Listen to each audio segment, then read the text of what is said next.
Sulit. Awalnya memang shock kultur karena kan orang sini ngomongnya mungkin agak keras. Iya, betul, gitu. betul. Jadi kayak kaget, kayak marah nggak sih ini gitu. Ya kan?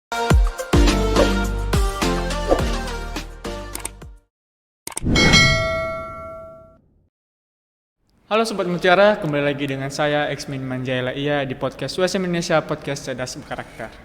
Hari ini kita akan ngulik-ngulik asik nih bersama mahasiswa kampus Mengajar 4, yang dimana kita bersama Kak Maharani dari program studi S1 Farmasi.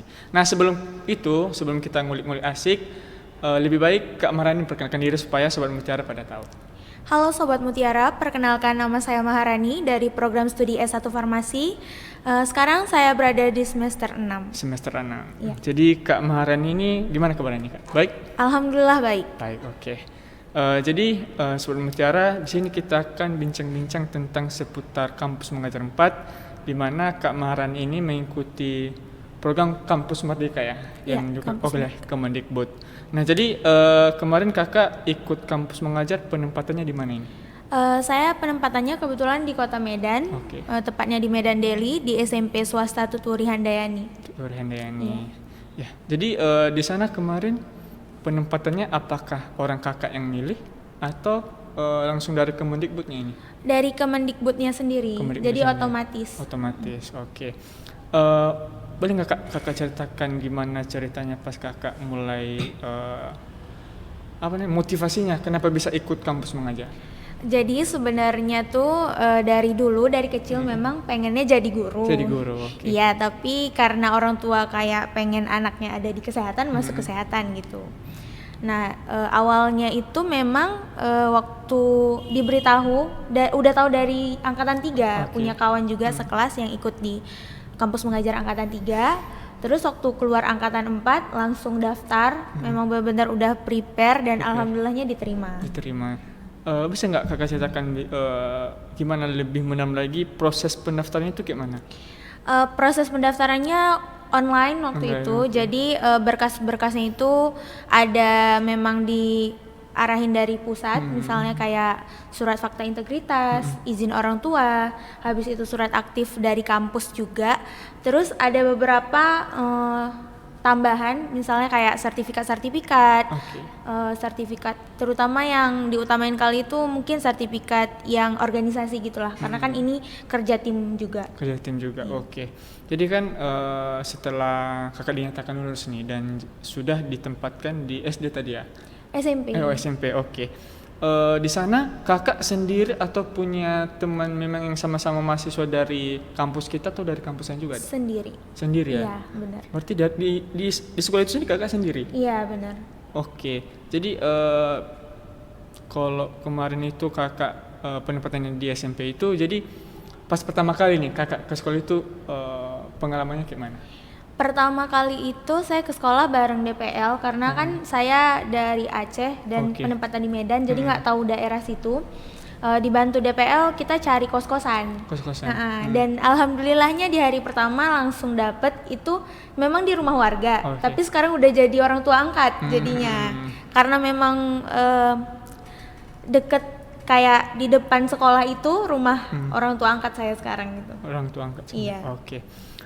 Mungkin pas pertama kali kakak jadi tinggal di rumah warga Iya, ya. benar. Jadi pas pertama kali kakak kalau dibilang pergi ke sekolah ini, apakah ada penyambutan dari sekolahnya sendiri atau orang kakak langsung aja nih ke adik-adik yang di SMP itu atau gimana?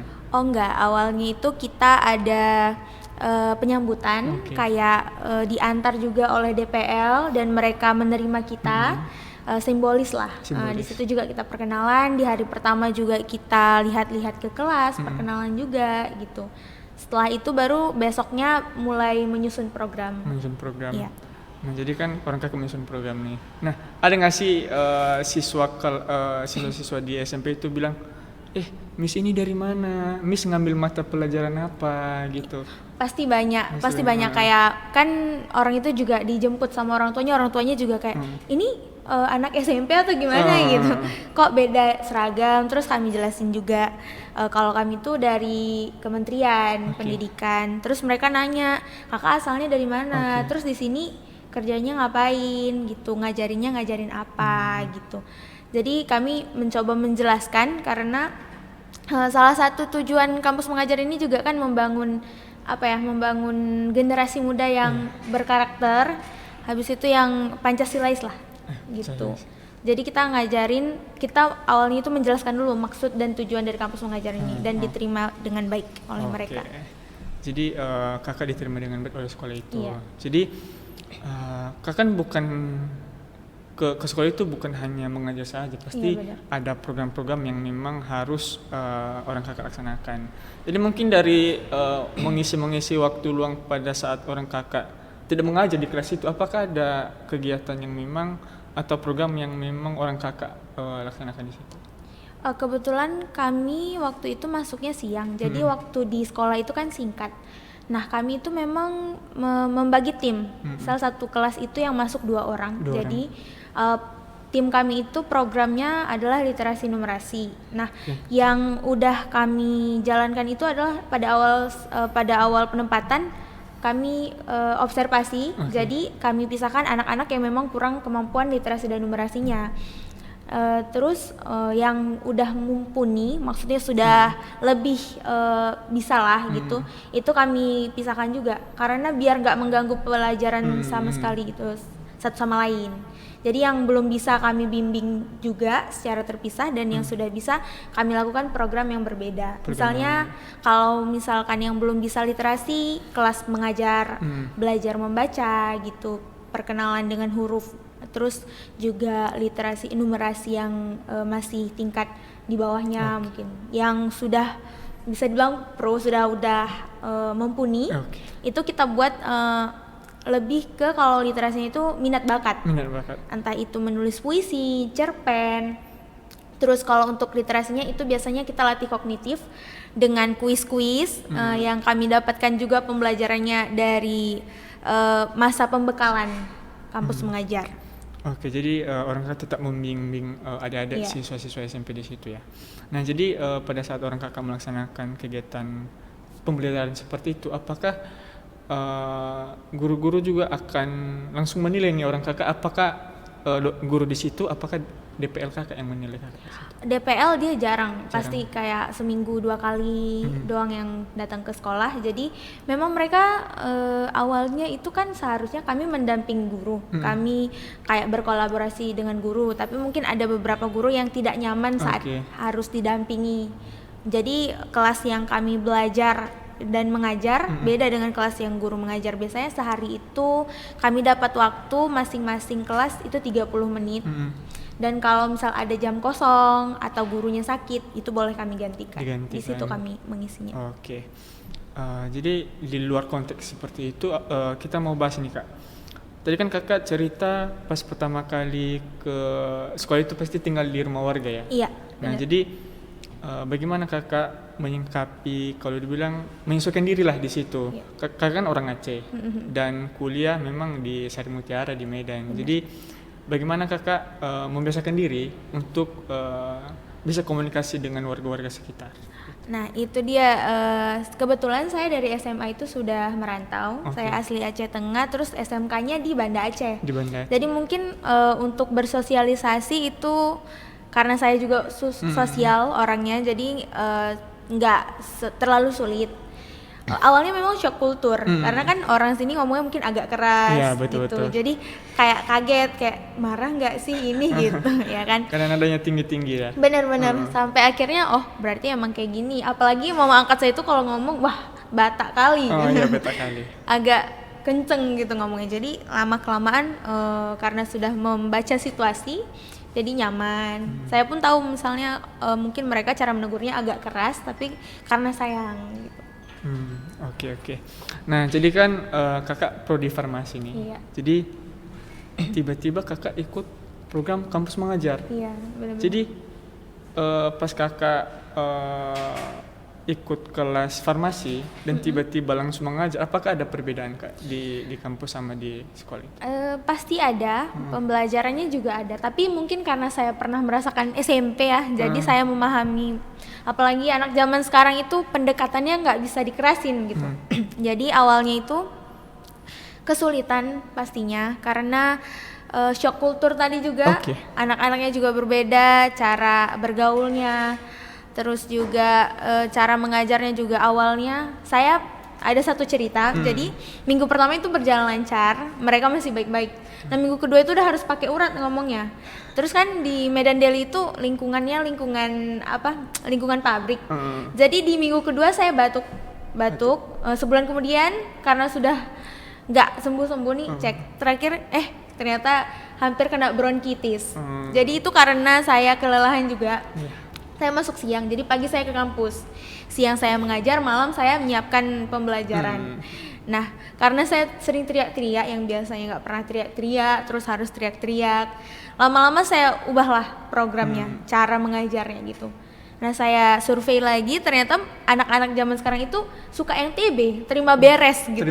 Iya. Okay. Jadi untuk memacu mereka, itu pembelajarannya saya buat kayak pertama saya jelasin dulu. Mereka lebih suka mendengar daripada membaca. Kalau kita suruh baca, setelah itu kita tanya, mereka pasti nggak tahu, nggak paham. Jadi saya jelasin, saya agak bilang kita punya rules di kelas saya. Setiap saya masuk, kelas ini milik saya gitu. Jadi kalian mau nggak mau harus mendengarkan, dan kalau nggak mendengarkan kalian harus dapat hukuman. Kalian harus berani bertanggung jawab atas perbuatan kalian. Jadi ada satu masa memang minggu pertama itu susah kali. Kadang nih ada yang nggak masuk, misal udah berjalan seminggu, terus kawannya yang nggak pernah masuk ini tiba-tiba masuk. Jadi kayak batu kerikil gitu. Yang nggak tahu rules, jadi ajarin lagi dari awal lagi gitu. Mereka tuh absen bisa sampai sebulan gitu kadang-kadang. Tapi alhamdulillahnya setelah ada mahasiswa kampus mengajar, mereka jadi rajin. Mungkin karena banyak hal-hal baru yang diajarkan. Jadi kakak cerita bagaimana proses kakak mengajari mereka. Nah mungkin di antara siswa-siswa itu mungkin kakak bilang bandel lah atau gimana lah, nggak mau ngikut lah. Jadi gimana kakak menyikapi siswa tersebut? Apakah kalau dibilang ya dibayar dulu atau dikasih uang jajan dulu baru itu gimana? Sebenarnya itu lucu ya anak SMP zaman sekarang, apalagi dengan teknologi. Mereka itu mungkin pendewasaannya merasa sudah dewasa, tapi sebenarnya secara psikologi mereka belum dewasa gitu. Kan anak-anak zaman sekarang banyak ya yang lebih cepat dewasa, jadi mereka tuh lebih ke melihat kami seperti perempuan seumuran gitu. Jadi kadang tuh ada modus-modusnya, apalagi laki-lakinya. Itu memang kadang-kadang ini memang temanya harus sejalan, harus berkolaborasi dengan muridnya juga. Jadi kami melakukan pendekatan lah sama ketua gengnya. Kalau ketua gengnya udah luluh, kelas akan aman gitu. Jadi awalnya memang dengan ketua gengnya itu harus dekat lah. Kebetulan kawan kami itu ada yang dari BP, jurusan bimbingan konseling BK gitu kan. Jadi kami lakukan pendekatan dan memang berubah drastis. Kayak misalkan kalau ketua gengnya belum luluh tuh dia yang ngajak ribut, tapi kalau ketua gengnya luluh kita cuman tolong ya kawan-kawannya, itu langsung kayak dia yang menenangkan gitu. Jadi emang harus seperti itu mungkin strateginya. Jadi kalau dibilang siswa ini agak-agak bandel ya, dimana saya juga tahu di kampung saya sendiri SD pun udah punya HP sendiri. Iya benar. Jadi misalnya kan banyak video-video viral pun mereka pasti ikutin, kayak main game, ya kan, terus TikTokan. Jadi untuk mereka belajar itu masih minim gitu. Jadi makanya yang seperti kakak bilang tadi, kita harus melakukan pendekatan. Nah jadi kakak udah melakukan proses mengikuti kampus mengajar. Nah pada saat bulan terakhir nih, kakak kan 6 bulan nih. 4 bulan ya. Nah pada saat 4 bulan itu apakah langsung dilepas begitu saja? Apakah ada kegiatan yang memang dibilang buat laporan atau gimana? Kita itu setiap hari itu ada namanya logbook. Jadi itu laporan kegiatan per hari dan per minggu ada juga. Itu untuk evaluasi program kerja selama seminggu gitu.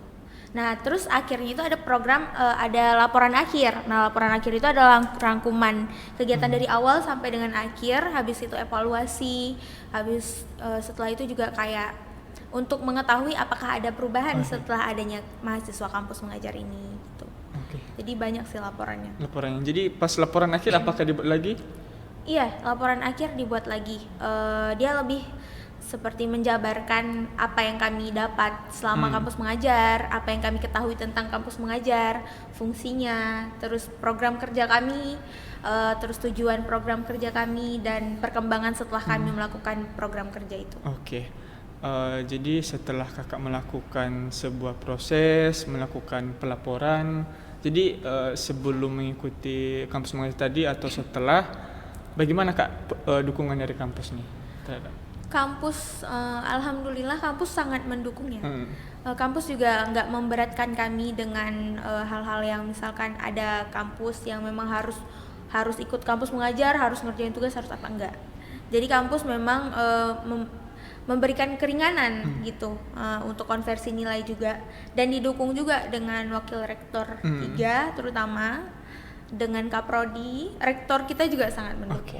Jadi memang sangat aman lah dari sangat aman. Jadi sangat dibilang penuh dengan dukungan dari penuh dengan pimpinan. dukungan. Mungkin terakhir nih kak, mungkin kata-kata buat adik-adik ini di SMP di mana tadi? SMP Tuturi Handayani. SMP Tuturi Handayani atau sama kakak yang sedang mengikuti program kampus mengajar 5 nih. Jadi kesan pesannya untuk adik-adik dan kakak yang sedang mengikuti kampus mengajar. Kalau untuk adik-adik kakak di SMP Tuturi Handayani, saya cuman mau bilang jangan berhenti belajar, tetap semangat. Kan banyak juga nih yang awalnya mereka itu nggak mau kuliah, tapi karena adanya mahasiswa kampus mengajar, mereka jadi pengen sekolah lagi, pengen belajar lebih lagi, pengen jadi kayak kakak katanya. Jadi untuk mencapai itu semua kalian harus semangat, kalian harus pandai memanage waktu dan juga memanage gadget kalian. Kayak yang kakak bilang, gadget itu baik kalau kita pandai-pandai mengoperasikannya gitu. Dan untuk mahasiswa kampus mengajar angkatan 5, jangan menyerah, tetap semangat, dan kalian harus tahu kalian bakal menemukan banyak sekali kisah-kisah inspiratif maupun pengalaman-pengalaman seru yang menarik seperti yang saya rasakan mungkin, dan itu bakal membuat kalian jadi lebih dewasa dan lebih matang dalam mengambil keputusan. Udah itu aja. Oke Kak, terima kasih untuk Kak Maharani yang telah memberikan pengalamannya di mana kakak mengikuti program kampus mengajar 4. Nah, jadi teman-teman Sobat Mutiara, kesimpulannya di sini Kak Maharani memang yang dari mana, mahasiswa dari Aceh-nya, dari Aceh. merantau ke Medan mengikuti perkuliahan dan sekarang dan kemarin telah mengikuti program kampus mengajar 4. Nah, jadi mungkin sampai sini aja ngulik-ngulik asik kita bersama Kak Maharani dari program studi S1 Farmasi. Kami juga mengucapkan terima kasih Kak yang telah datang ke podcast kampus kita. Nah, jadi Sobat Mutiara jangan lupa juga untuk mencek link pendaftaran di kolom deskripsi dan link website kampus kita. Dan saya Eksmin Manjela Ia pamit. Sampai jumpa di podcast UAS Indonesia, podcast cerdas berkarakter. Sampai jumpa.